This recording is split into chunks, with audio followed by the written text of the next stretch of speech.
AITA for staying at my son's wedding after he referred to his grandmother as the most important woman in his life, even though my wife was his stepmom most of his life. My son got married a month ago, and ever since then tensions have been high with my wife and her parents. My wife and I married after the death of my first wife. Our son was 6 when she died, but our relationship had been over for a couple of years before she passed.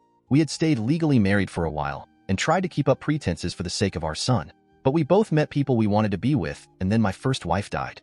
I continued to see my wife, the woman I had met and wanted to be with, but I did not introduce her to my son for another year, and I saw her far less for several months while I focused on my son and helping him through the loss of his mom. My son was 7 when he met my wife, and I admit, my wife and I married quickly. He was a few weeks shy of 8 years old, and he struggled with my wife being part of our lives. He was still in therapy, but we also did some group therapy together with a different therapist. He was respectful to her, but emotionally distant. He was not affectionate and did not love her. Over time, she did take on more parental responsibility, but we didn't jump straight into that. I didn't marry her to pawn my son off on someone else like some men do. I was always engaged in my son's life, and I always parented. He always turned to his grandmother, his mom's mom. He would call her regularly and would turn to her if I wasn't around and he was upset about something. He would see her as often as he could. And eventually, per the advice of the therapist and after talking to my wife about how she was struggling doing all the parental things but him being emotionally distant with her, I decided she should try to fill more of a friend/aunt kind of role and not that of a parent.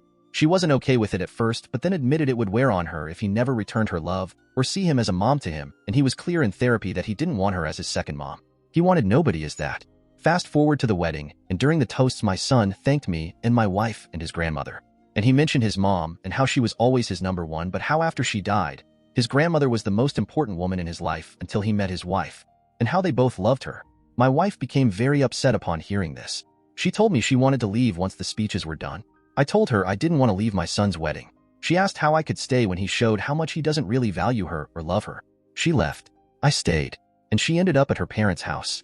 When I got home, she told me she felt abandoned, and her parents told me I was a bad husband and I should have put my son in his place, and told him only one living woman deserved to be declared the most important woman in his life, besides his wife, and that was my wife. They feel I should have left with her because the ceremony was over and it was just the reception,